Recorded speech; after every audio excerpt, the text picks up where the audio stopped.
In this lesson, we are going to use reasoning to find a counterexample to a conjecture. A counterexample is an example that invalidates a conjecture.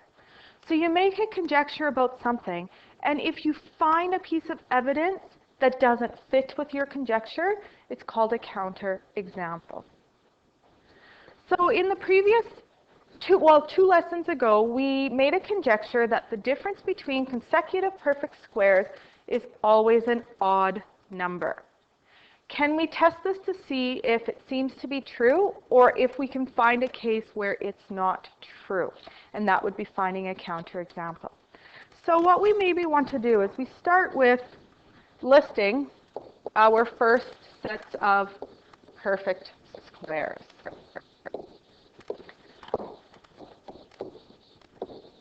And we'll list the first 9. Let's find the difference.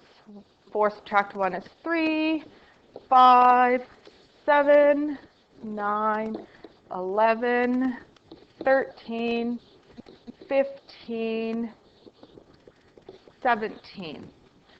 So, for our first 9 perfect squares, the difference is still an odd number.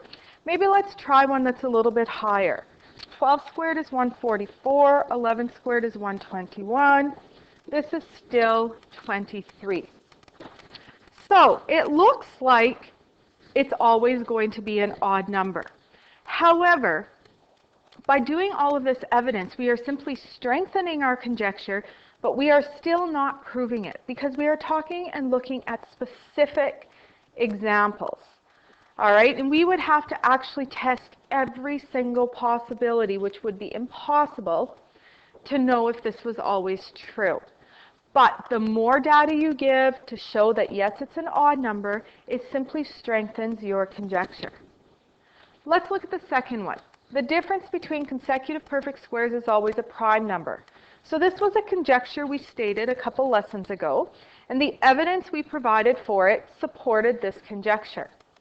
Looking at all of our differences right now, do you see one that is not the case? Now remember, prime number means it only has itself and 1 as factors. So let's look at these pieces of data. 3 is prime, 5 is prime, 7 is prime, 9 is not prime. We have 9 times 1 and 3 times 3. So this is called a counterexample. So 9 is a counterexample.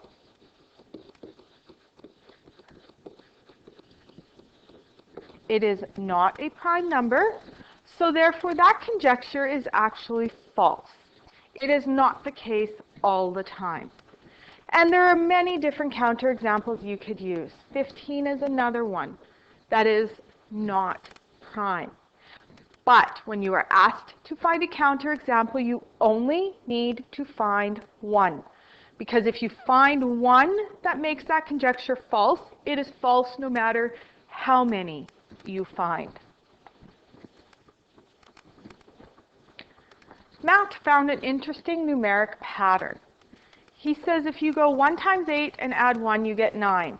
Now you add a 2 to the 1. So 12 times 8 and you add the 2, you get 98. 123, so he's added a 3 to the number times 8, and he's adding 3, you get 987. And look at what's happening. We're going backwards. Then you add the 4, 1,234 times 8, add 4, now we get 9876. Matt thinks that this pattern will continue.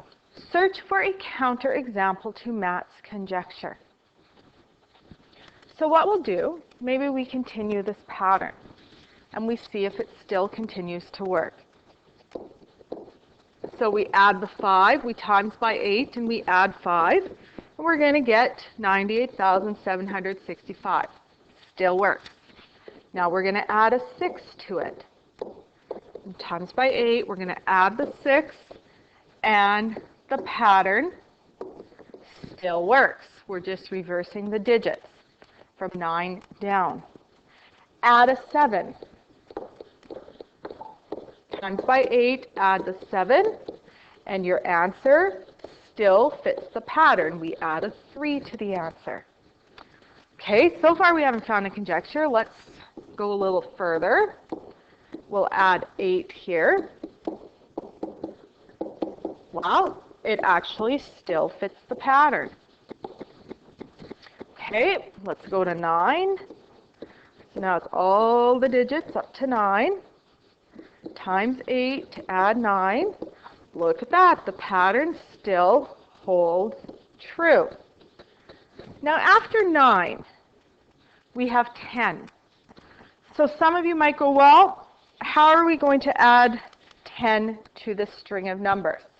Well, let's check. Let's actually put 10 behind the 9. We're going to times by 8 and add 10. Here's what we get for the answer. 9, 8, 7, 6, 5, 4, 3, and now the pattern doesn't hold true. It's 1, 2, 9, 0. So the pattern does not hold true with that 10. But some of you might be thinking, well, maybe we shouldn't have put 10 there. Maybe we should have just put a 0 to represent the next digit. But we're still going to add 10 because that's where we are at.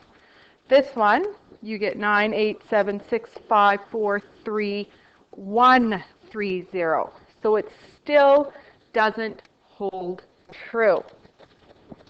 These are both counterexamples. His pattern worked up to 9, but it does not work at 10. So what you could do, we could revise his conjecture, and we could simply state that the pattern, we could state that this pattern holds true up to the number 9. And that certainly is a true conjecture. We have shown it. But after you hit 9, it is no longer true. If you had not found a counterexample at the 10th step, should you have continued looking? When would it be reasonable to stop gathering evidence if all the examples supported the conjecture? Well, the reason we should have gone up to the 10th step here is because we were just adding a single digit each time. You should test your evidence by trying different scenarios. So we needed to try where we had to add a 2-digit number. We need to try if we're looking at integers. You need to consider positive and negative integers. If after 10 pieces of evidence and you've tried a variety of types, you still haven't found a counterexample, it's probably reasonable to stop gathering evidence. You may still find one out there, but you're not going to sit, you can't look at absolutely all possibilities. So just as long as you are trying a variety of scenarios, so don't just pick all the same types of numbers. If we're talking about integers, don't just test all positives. Test some positives, some negatives. Test some where it's one positive, one negative, some where it's both negatives, some where it's both positives. Test single digit, test double digit, test triple digit. Test a variety of different types, and after a few of each, if you cannot find a counterexample, it's probably fair to stop. Once you have found a counterexample to a conjecture, you have disproved the conjecture. This means that the conjecture is invalid. It's false. You may be able to use a counterexample to help you revise a conjecture. And that's what we did in the previous example. We could have revised it to say that the pattern continues as long as you are only adding a single-digit number. A single counterexample is enough to prove a conjecture. Even if you cannot find a counterexample, you cannot be certain that there is not one. Any supporting evidence you develop while searching for a counterexample, however, does increase the likelihood that the conjecture is true. So we're not proving it yet. We're simply strengthening conjectures if you cannot find counterexamples.